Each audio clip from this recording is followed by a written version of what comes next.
In my early 20s, I was figuring money out on the fly. I got into credit card debt.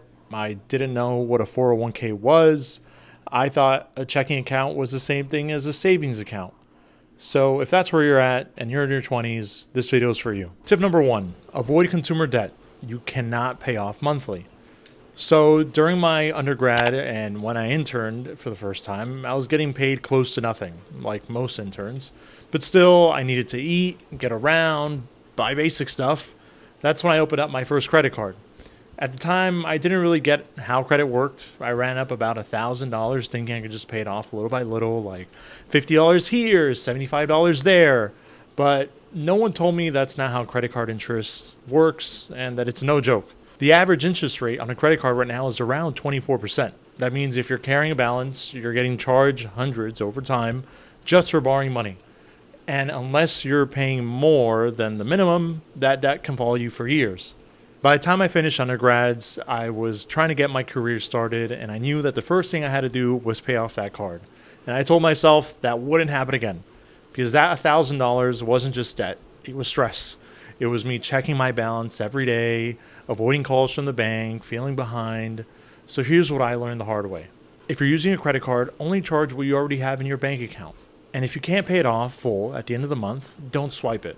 I'm not saying credit cards are bad, they can be useful, but they're only helpful if you understand how to use them and how they're using you if you're not careful. Tip number two, open a real savings account and make it work for you. When I first opened up a bank account, I had only had a checking account. That's where all my money lived. Paychecks, rent money, anything I was saving, it was all in one place. And there's a problem with that. When everything's in one checking account, it's way too easy to dip into your savings without realizing it.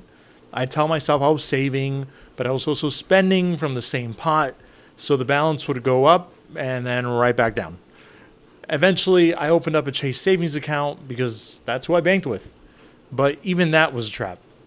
It had a $500 minimum, and if it went below that, they charged me a fee on my own money, and the interest rate, like 0.01%. That's literally 1 cent per $100 per year. What I should have done, and what I recommend now, is open up a high yield savings account, or you'll likely hear as an HYSA. These are accounts you can open online that offer much better interest rates, sometimes 4% or more, and there's no minimum or monthly fees. A few to check out include Ally, SoFi, Marcus by Goldman Sachs, and Capital One 360. Just make sure it's FDIC insured and keep your emergency fund or savings goals there so your money grows without you doing anything. Bottom line, separate your savings from your spending and make sure that your savings is working for you, not costing you. Tip 3, use your 401k and start early. When I first started my first full-time job, I completely ignored my 401k. I didn't know what it was, how it worked, or why it mattered. No one had ever broken it down for me, and to be honest, I didn't think it was relevant. But here's what I didn't realize. I was literally leaving money on the table. A lot of jobs offered something called a 401k match, including my own, where they'll match a percentage of what you contribute to retirement. That's free money. If you don't set it up, you don't get it. Eventually, I got around to it and found out it wasn't complicated. Your 401k provider usually has tools to help you get started based on how much risk you're comfortable with, and you can automate your contributions straight from your paycheck. And here's why it matters. The earlier you start, the more time your money has to grow. Thanks to compound interest, a few dollars in your 20s is worth way more in your 40s. The money grows over time, and it grows on top of itself. Also, don't sleep on the Roth IRA. It's a retirement account you open on your own, and the money grows tax-free. That means if you put it in now, you won't owe taxes on it later, even after decades of growth. Right now in 2025, you can contribute up to $7,000 a year to a Roth IRA if you're under 50. That's your future rent, mortgage, your travel budget, your peace of mind. So if you're starting a new job or haven't looked into retirement yet, don't wait. Even a small contribution in your 20s can make a massive difference later on. Tip number 4, budgeting and automation equals freedom. There was a time when I'd feel guilty about spending money, even on small stuff like eating out or buying something I wanted. And it wasn't because I was broke, it was because I didn't have a plan. I used to check my account before every swipe. I'd think, can I afford this? Instead of that, did I already plan for this? Instead, I eventually was like, did I already plan for this? That shift is what budgeting gave me, peace of mind. Budgeting doesn't have to mean spreadsheets or apps if that's not your thing. It can be as simple as this is how much goes to rent. This is how much goes to groceries. This is how much goes for fun, and this is how much goes for video games. And this is how much gets saved. Don't forget that. But the real game changer for me, automation. Once I started automating where my money went, it took all the pressure off. Now every time I get paid, I set an amount that goes to my high yield savings account, some to my Roth and 401k. The rest is split between bills and spending. It's like creating lanes for your money so it knows where to go without you having to think about it every 2 weeks. The goal isn't to restrict yourself, it's to spend with intention. When you plan your money, you don't have to feel bad about using it. Tip number 5, emergency funds are not optional. If there's one thing I've learned about, especially during my 20s, it's that stuff will go wrong. Unexpected expenses are just part of the deal. If it's not if, it's when. You might have to move out suddenly, cover a medical bill, book an emergency flight, or fix your car. If you don't have money set aside, you're either putting that on a credit card or asking someone else for help.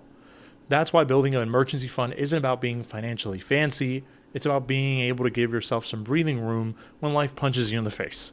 The goal is to save up at least 3 months worth of expenses. That's mine. And keep it somewhere separate, like a high yield savings account. It doesn't have to happen overnight. Start with $100, then $500. Work your way up. And just to be real, only 44% of Americans can cover $1,000 of emergency without going into debt. That used to be me. And it's a stressful way to live. You might not thank yourself now, but when something unexpected happens and you're covered, you'll feel it. You'll feel that sense of relief. That's when it clicks. Tip number 6, which is a bonus, but a repetitive one, avoid the debt trap. Seriously, I know I already said this earlier, but I need to say it again. Because it's important. Avoid consumer debt. You can't pay off at the end of the month. When you swipe a credit card for stuff you can't actually afford, that's not a convenience. That's a loan. And it's a loan with the sky-high interest. If you're constantly buying things you deserve or need to feel better, but you're going to debt to do it, that's a slippery slope. I've been there. The late fees hit. The minimum payments barely touch your balance. And before you know it, you're stuck. Now, I want to be super duper clear. I'm not judging anyone who has to use a credit card to survive. I get that. I've been there. But when it comes to non-essentials like takeout, clothes, or a last-minute trip, don't finance things that your future self will have to clean up. If an emergency does come up, that's what your emergency fund is for. Use your debt strategically if you have to, but don't let it become your default. The banks are already making money. Don't help them make more money off you. I didn't get handed a financial playbook growing up. I had to figure it out piece by piece, and honestly, I'm still learning. But these are some habits and lessons that helped me stay afloat in my 20s. If you're starting out, don't stress about being perfect. Start where you are, used to what you have, and keep learning. That's more than enough. Thanks for watching. If this helped you out, consider subscribing. I'll see you on the next one.